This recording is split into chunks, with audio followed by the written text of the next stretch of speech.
Imagine a room so loud it feels alive. Then imagine it going silent in a single breath.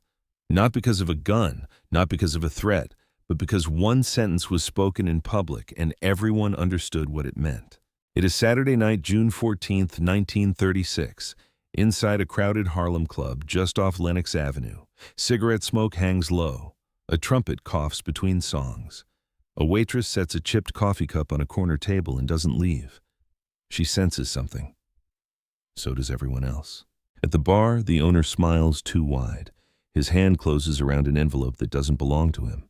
Italian money, downtown money. He lets it be seen. Then deliberately he lets his eyes drift past Bumpy Johnson as if he isn't there.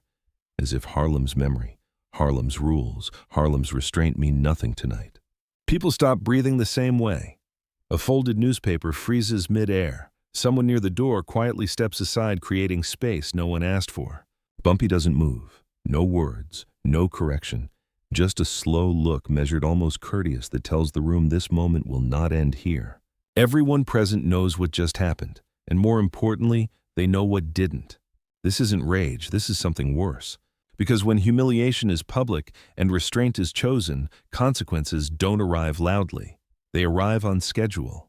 If you value stories like this, don't forget to like and subscribe. It helps preserve forgotten chapters of history.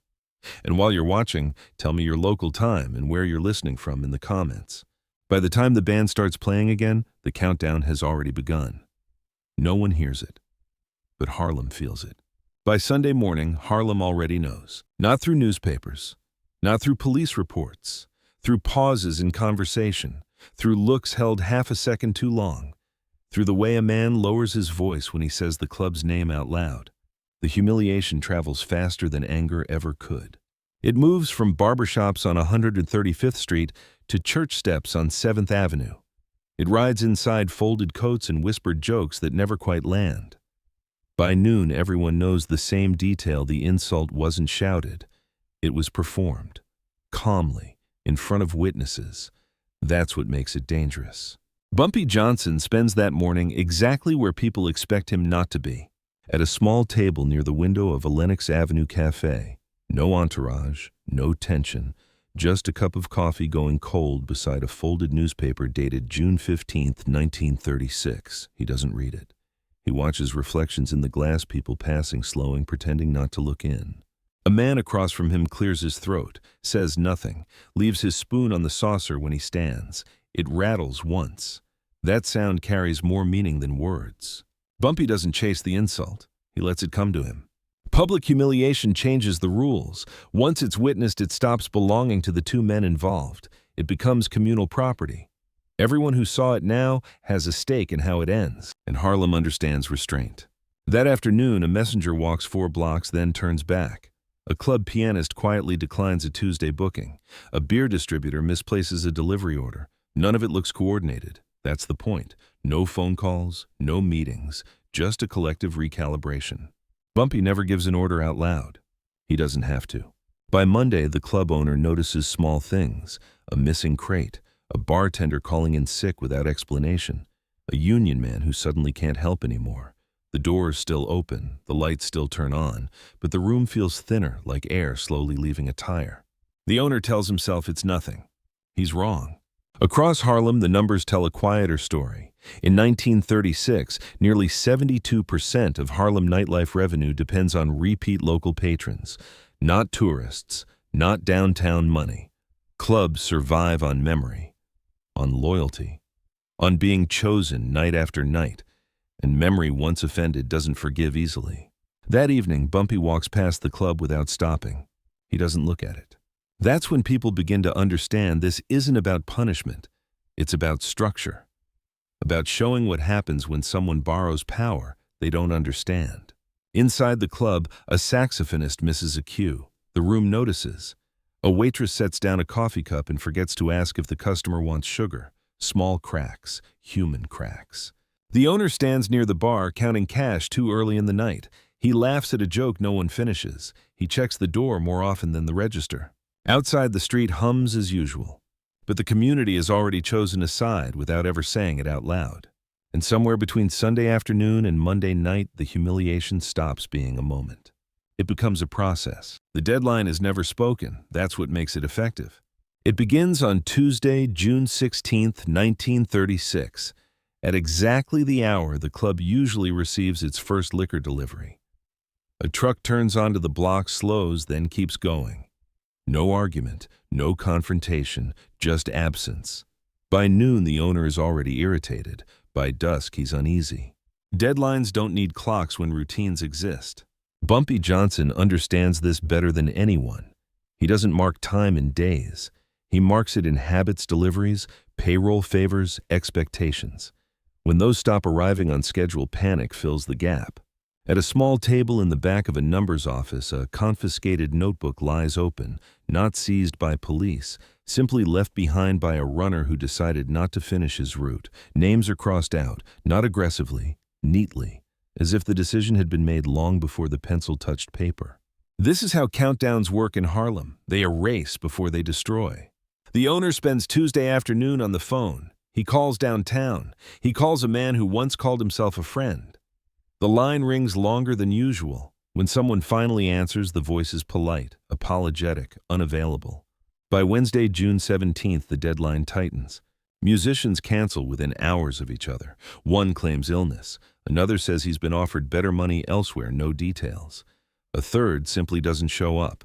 According to union records from the mid-1930s, a Harlem club missing its house band for even 2 nights could lose up to 40% of weekly revenue. Everyone in the business knows this, especially the owner. That night, the club opens anyway. Half the tables stay empty. A waitress wipes the same spot on the bar 3 times, then stops. She doesn't quit. She just watches the door. So does everyone else. Outside, the street is busy. Harlem hasn't changed. The club has. By Thursday, the owner realizes something else. No one is threatening him. No notes, no warnings, no men leaning too close. Which means there's nothing to fight, nothing to report, nothing to negotiate. The deadline isn't about fear, it's about certainty. Bumpy Johnson spends Thursday morning walking. No destination, just movement. He pauses once to buy a newspaper, folds it without reading, and hands it to a boy who didn't ask for it.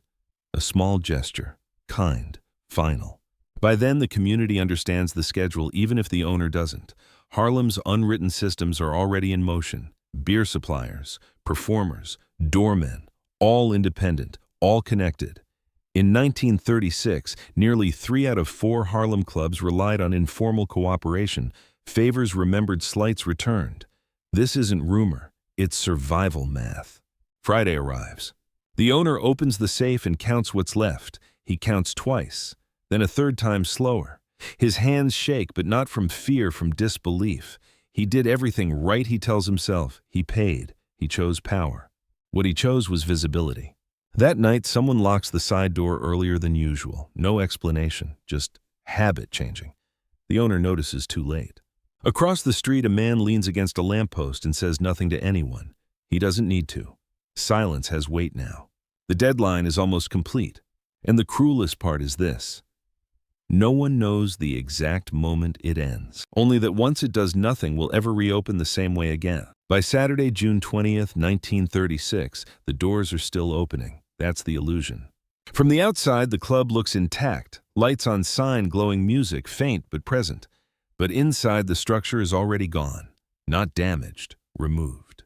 The first thing to disappear is reliability. Ice arrives late. Beer arrives warm. A crate breaks open in the alley and no one bothers to replace it. The owner argues with a supplier who keeps apologizing without committing to anything.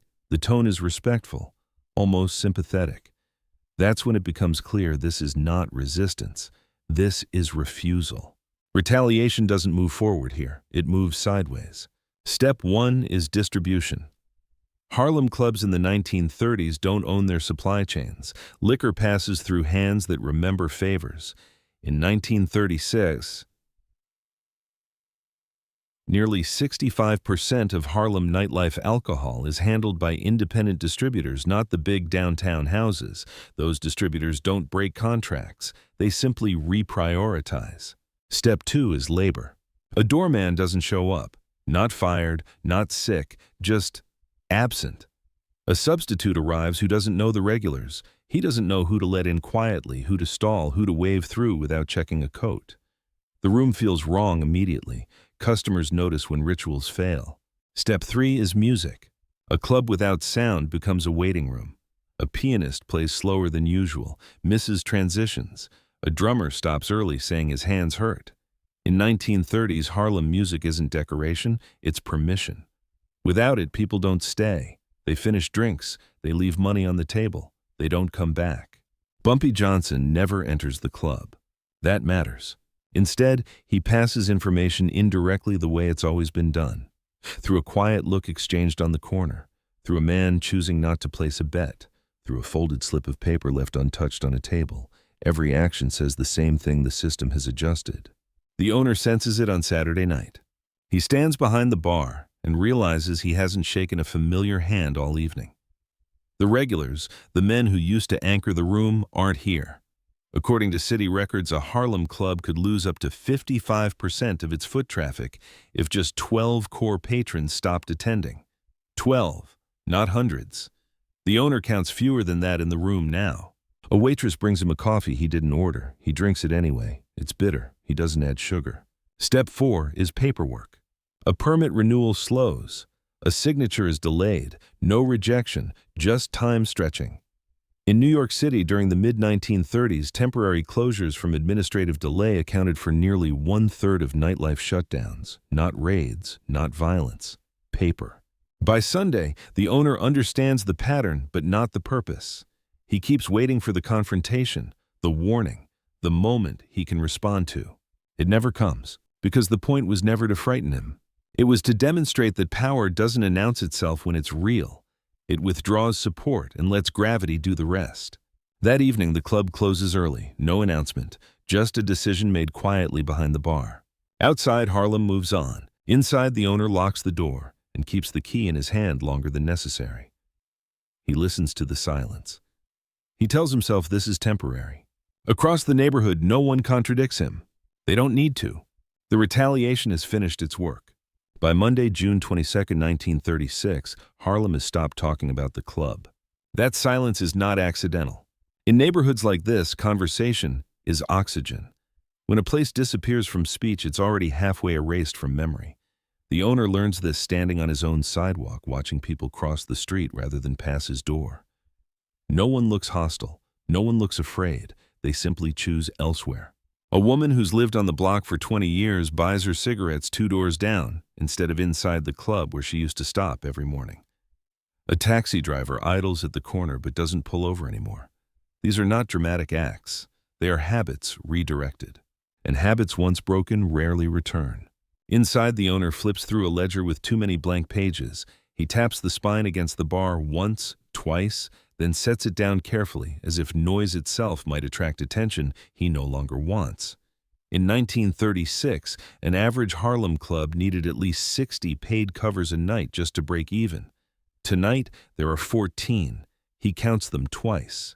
This is the moment when retaliation becomes communal. No threats have been made, no names spoken, no warnings issued.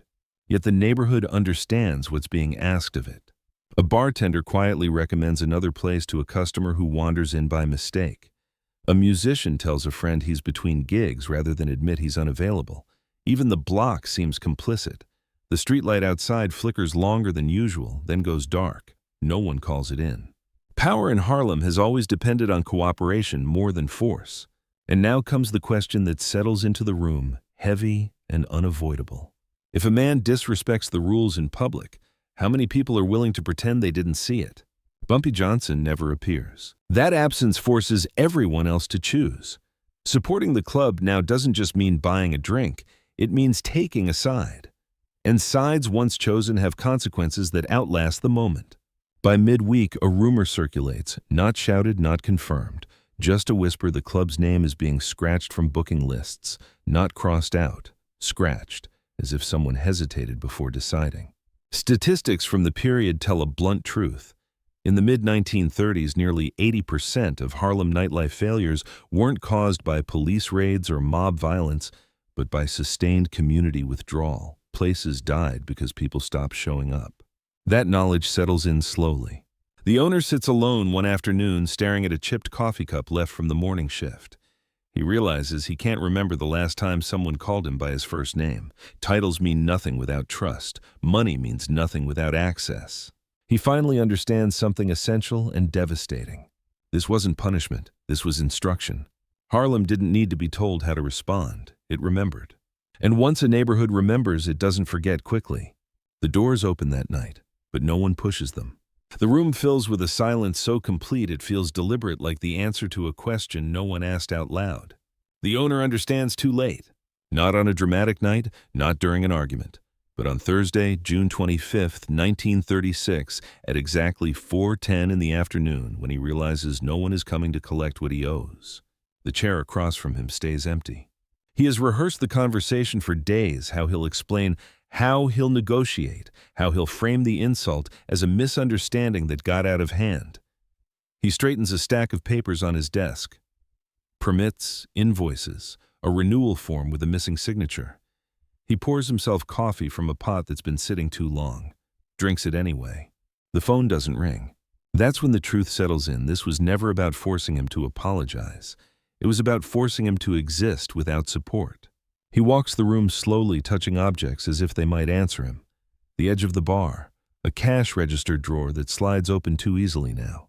A confiscated notebook returned by a runner who won't meet his eyes. The gestures are small, almost tender. They look like regret.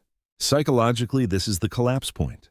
For the first time, he considers what restraint actually cost him. He remembers Bumpy Johnson's face that night, calm, almost courteous. He mistook it for weakness. Many men do. In reality, restraint is only visible to those who know how power works. The owner stands, sits again. In 1936, the average independent Harlem club carried less than 3 weeks of operating cash at any given time. That statistic becomes personal now. Payroll is due tomorrow. Suppliers are gone. Musicians won't return calls. Even the Italian money Heavy promised feels useless without a place to spend it. He finally understands the design. The retaliation wasn't meant to scare him into compliance. It was meant to make him irrelevant. That evening, he unlocks the door out of habit. The bell rings. No one enters. A man passes by, glances inside, then keeps walking. A small moment. A complete verdict. Here's the question Harlem never asks out loud, but answers together. What happens when a man chooses borrowed power over earned trust? And here's the question for you watching this now, knowing what you know about how communities really work. If you had seen that humiliation, would you have walked through those doors again? The owner turns off the lights early. In the dark, the club feels smaller, less defiant, like a place waiting to be forgotten. He locks the door and pockets the key, then pauses. For a second, he considers throwing it into the gutter. He doesn't. He can't bring himself to let go completely. Across Harlem, nothing celebrates. No one boasts. That's the final cruelty. There is no visible victor to argue with, just an absence where certainty used to be. Bumpy Johnson hears about the empty room secondhand. He nods once. No satisfaction, no comment. He understands the outcome was decided the moment the insult became public and restraint was chosen. Because restraint isn't passive. It's strategic patience with a destination. The owner walks home alone, carrying the weight of a lesson that can't be unlearned. Violence would have been simpler, louder, easier to explain. This is worse. This follows him. And tomorrow, when the door stays closed, just a little longer than usual, he will realize the punishment was never meant to end, only to last. The door does not open again, not officially. On Sunday morning, June 28th, 1936, the owner arrives earlier than he ever has, carrying the same key he's carried for years. The street is quiet in that particular Harlem way, not empty, just uninterested. A folded newspaper lies near the curb, damp from last night's rain. He steps around it without thinking. He unlocks the door. Nothing happens. No rush of air, no sense of return. Inside, dust has already started to settle. It's subtle on the edge of the bar, on the piano keys, on the ledger he forgot to close the night before. Dust is time becoming visible. This is the final transformation. Before he owned a place, now he owns a memory that no one wants to revisit. No announcement is made, no sign goes up. The club doesn't close. It simply stops being part of the neighborhood's future. In the months that follow, Harlem nightlife adjusts seamlessly. Patrons redistribute, musicians find other rooms, suppliers reroute. According to city records from the late 1930s, more than 6% of closed Harlem clubs were replaced within a year, often by places that better understood local rules. The system heals itself. What remains is the lesson. People don't say the owner's name anymore. They reference the location instead, the place that used to be. That phrasing carries judgment without accusation. Children pass the building and don't ask questions. Adults don't answer them anyway. Bumpy Johnson never claims credit. That matters most of all. Because what emerges from this isn't fear, it's clarity. An unwritten rule settles into Harlem's criminal memory passed quietly without ceremony. If you take outside power and use it to humiliate your own community in public, the community will correct the imbalance itself. No spectacle required. Years later, men will argue about what really happened. Some will exaggerate. Others will minimize. That's how legends form. But they all agree on one detail: no one ever tried that mistake again. Not openly, not there. The locked door becomes symbolic, not of defeat but of understanding, a boundary drawn without chalk or blood. At dusk, the owner stands across the street one last time and watches strangers walk past a building that no longer recognizes him. He doesn't curse. He doesn't cry. He just stands still, as if movement might disturb the finality of it. That stillness is the end. Harlem doesn't need revenge stories. It needs memory. And this one lasts. History doesn't always announce itself with noise. Sometimes it arrives quietly, carried in habits that change without explanation, in rooms that lose their warmth long before they lose their walls. What happened here was not a clash of men, but a correction of balance, one that revealed how fragile power becomes once it forgets where it came from. The humiliation was public, the response was disciplined, and the consequence was permanent. This is how communities survive forces larger than any individual, not through constant confrontation, but through shared memory, through the collective decision to withdraw support from what no longer deserves it. Violence would have left scars. This left a rule that outlived the men involved. When you look back at moments like this, the temptation is to search for heroes and villains, winners and losers. But the truth is more unsettling. Everyone played a role, some by acting, most by refusing to. That refusal, the quiet kind, is what shapes history when no one is watching. Because respect once broken in public cannot be repaired in private. And power once borrowed comes with terms that are never written down but always enforced. The door stayed closed, the neighborhood moved on, and Harlem remembered.